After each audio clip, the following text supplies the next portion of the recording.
A paz do Senhor Jesus Cristo, meus amados. Aqui quem está falando é o diácono Henrique Cajado. Eu gostaria de compartilhar com você uma palavra da parte de Deus. E o texto a qual nós iremos meditar se encontra no livro de Timóteo, na segunda carta de Paulo a Timóteo, no capítulo de número 2. Vamos ler somente o versículo 25 e 26, que diz o texto: instruindo com mansidão os que resistem, a ver-se, porventura, Deus lhes dará o arrependimento, para conhecerem a verdade, e tornarem a despertar, desprendendo-se dos laços do diabo, em cuja vontade estão presos. Amém? Louvado seja o nome santo do Senhor.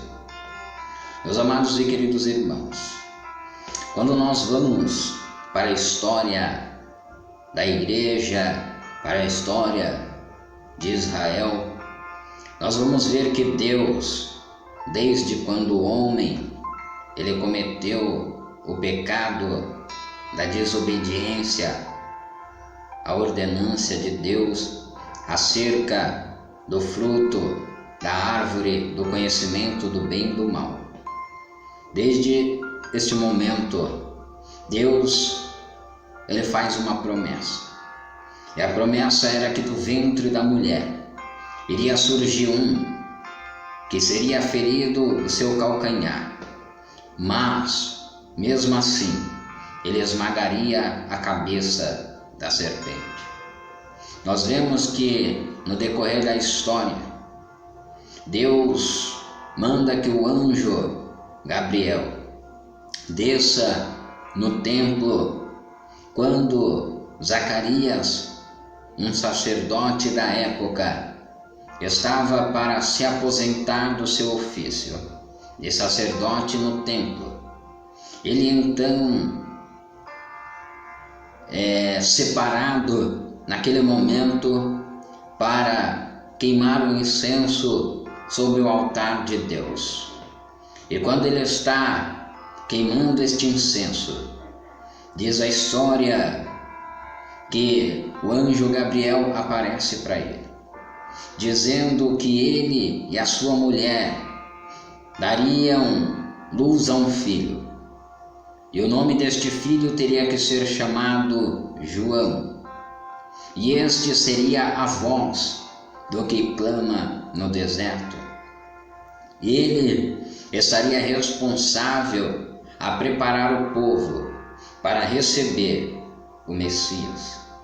E quando este jovem ele nasce, louvado seja o nome do Senhor, e ao completar mais ou menos 30 anos de idade, ele vai para o rio chamado Jordão e começa a pregar o batismo do arrependimento, que era o batismo nas águas. Mas antes disso, Deus também, na mesma época, envia o anjo Gabriel à casa de uma jovem moça chamada Maria. E esta moça estava noiva de um homem chamado José, que era da descendência de Davi. E este homem era um carpinteiro muito honesto e temente a Deus. Maria, da mesma forma. E quando o anjo Gabriel aparece a Maria, ele a cumprimenta, dizendo que ela era agraciada por Deus, pois Deus a havia escolhido no meio daquela multidão para assim ser como instrumento de Deus, ser o vaso a qual Deus iria usar para trazer vida ao seu filho, ao Messias. Deus estava dizendo através do anjo Gabriel que estaria usando a Maria para se fazer carne, para cumprir a sua promessa, pois ele havia dito que era do ventre de uma mulher. E esta mulher foi Maria. Maria então vai dar à luz a um filho. José, por ser um homem justo, ele decide então fugir. Ele decide que não ia mais casar com Maria, porque Maria estava grávida. E para que o povo não pensasse que Maria havia o traído, ele iria nas escondidas sumir, como para que o povo pudesse pensar que ele havia feito sacanagem com Maria, havia engravidado ela e fugido para não assumir a responsabilidade. Porém, o anjo do Senhor aparece em sonho para José e diz para José que o que estava sendo gerado dentro de Maria não era de homem, mas sim de Deus. E nasce um filho. Este filho, a qual o profeta escreve dizendo que nasceu um menino. Um menino nos nasceu, um filho se nos deu.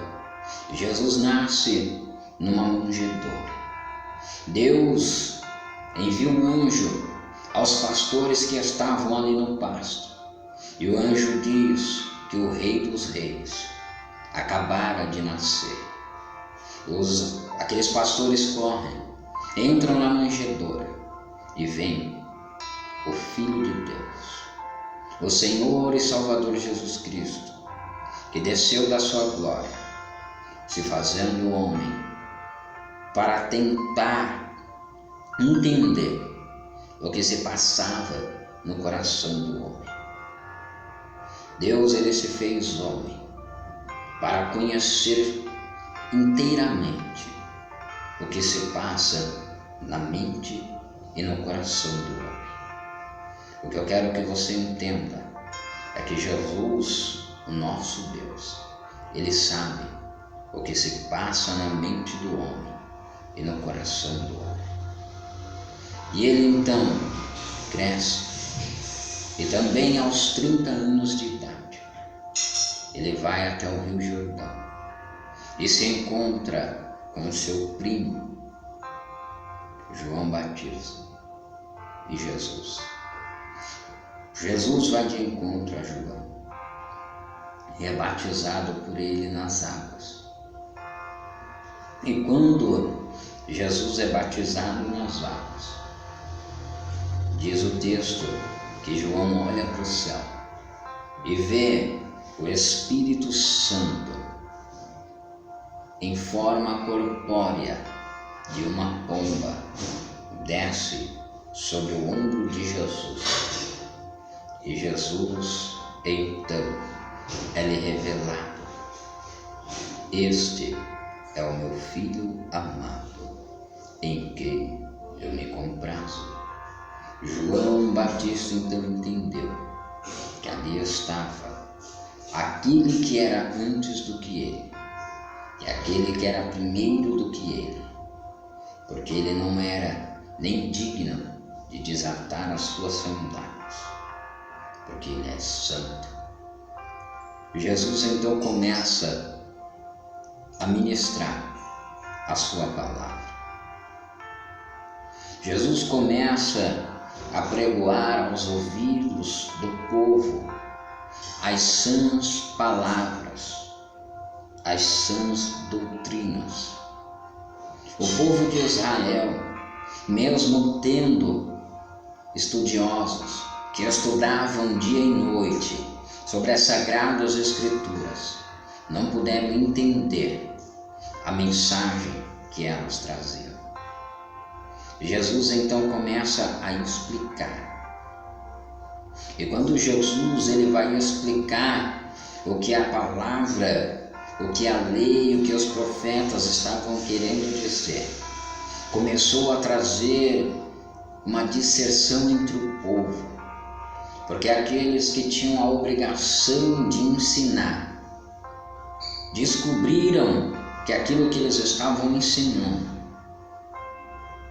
havia um erro. E eles, não querendo assumir este erro, eles então fazem de tudo para parar Jesus. Uma das coisas que mais acontece com o ser humano é que quando ele descobre que ele está errado, ao invés dele admitir e ir buscar o certo, ele tenta fazer com que o certo se torne o errado. E aquele povo começa a perseguir Jesus. Porém, no meio daquele povo, havia uma parte que acreditava e que seguia Jesus.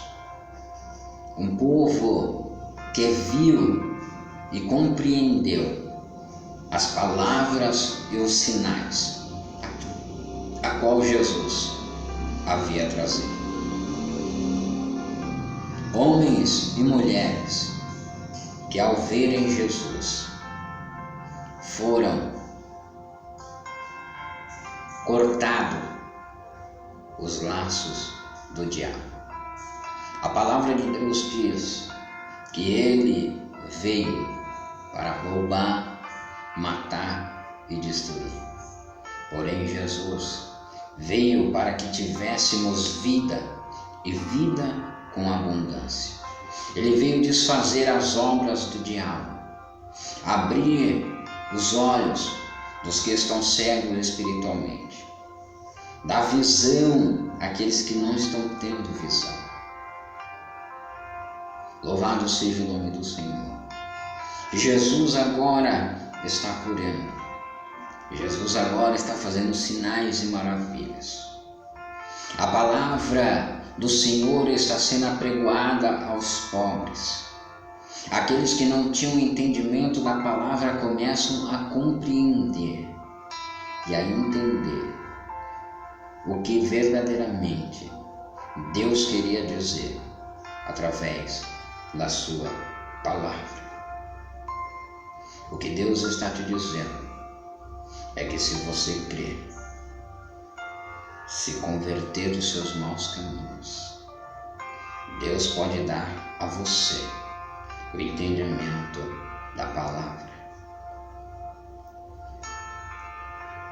E Paulo, ele está escrevendo a Timóteo, preparando Timóteo para que Timóteo estivesse firme, porque quando nós conhecemos a verdade, quando nós somos iluminados pela luz de Cristo, as trevas não ficam satisfeitas, as trevas não ficam felizes, e as trevas querem que nós deixemos a luz e voltemos à escravidão. Mas Jesus, que quebra o jugo, que corta o laço, Ele está te dizendo nesta tarde: aquele que crê em mim não verá a morte, mas sim a vida eterna. O escritor aos Hebreus disse: quando ouvires a voz do Senhor teu Deus, não endureçais o vosso coração. Quando nós estamos fora da presença de Deus, estamos fora daquilo que Jesus nos ensinou, nós somos aprisionados por Satanás. Ele aprisiona-nos, prendendo-nos com laços, e esses laços fazem com que nós fazemos somente a vontade dele. Como escravos, estamos na condição de presos pelo inimigo. E quando estamos nesta condição, estamos fadados a ser condenados com ele. Mas a partir do momento em que nós nos reconhecemos como pecadores e entregamos a nossa vida nas mãos de Jesus, Ele nos toma em suas mãos e cuida de nós como uma ovelha frágil e necessitada de proteção. E quando somos protegidos por Deus,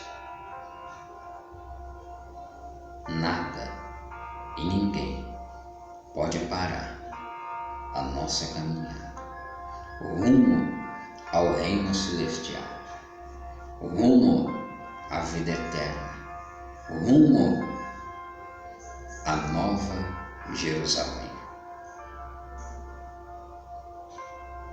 Paulo está dizendo a Timóteo, com mansidão, não é por força nem por violência. O inimigo ele entra à força, mas Deus ele bate na porta. É por isso que no livro de Apocalipse você vai encontrar a seguinte expressão: eis que estou à porta e bato, e aquele que abrir, eu entrarei, cearei com ele e ele comigo. Jesus quer mudar a tua história. Jesus quer mudar o quadro da tua vida. Assim como Ele mudou a vida de Timóteo, Ele quer mudar a tua também. Assim como Ele mudou a vida de Paulo, que era Saulo, e agora nós conhecemos como Paulo. Depois de Jesus, um dos maiores missionários da Bíblia. O homem que Deus levantou para trazer o Evangelho do amor para cada um de nós. Este Evangelho que faz com que eu e você, seguindo ele, cravando na tauba do nosso coração, colocando em prática, ganhamos o direito de sermos chamados filhos de Deus. É isto que o apóstolo João escreve no capítulo 1 do Evangelho. Ele veio para os que eram seus, mas os seus não o receberam. Mas todos aqueles que o recebem, é-lhes dado o poder de serem feitos filhos de Deus. É por isso que Paulo escreve dizendo que ele, Jesus, é o herdeiro. E nós que aceitamos a Jesus, nos tornamos co-herdeiros. Jesus veio na oliveira. E por ele ver que fora da oliveira também havia fé, Paulo escreve dizendo que Deus então decreta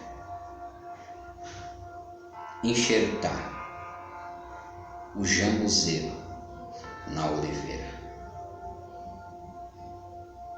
A oliveira é o povo de Israel e o jambuzeiro é o povo gentil, os outros povos da terra, que não fazem parte da descendência de Abraão, mas foram enxertados por amor da palavra, do sacrifício expiatório de Cristo na cruz do Calvário. Deu-nos a chave de entrarmos no reino celestial. A promessa que era para um povo só estende-se para o mundo todo. Mas para isso é preciso que você abra o seu coração para ouvir a voz de Deus, para que Deus venha te desprender deste laço maligno e que em nome de Jesus esta palavra possa, como uma espada de dois gumes, penetrar o teu coração. Esta palavra que eu creio que está sendo apta para discernir todas as coisas, que ela venha a ser plantada no teu coração, que ela venha germinar, crescer e se tornar uma grande árvore, para que você se torne um vaso de honra na presença de Deus. Para assim então, depois que combatermos o bom combate, encerrarmos a nossa carreira, somos coroados por Deus com a vida eterna. Se assim como Pedro, no Evangelho de João capítulo 6, você está como ele: Senhor, para onde iremos nós, se só tu tem palavras de vida eterna? Se o teu coração deseja esta promessa, Jesus agora vai tocar em todos aqueles. Pai, a tua palavra foi pregada. Que a tua palavra venha entrar no coração deste povo.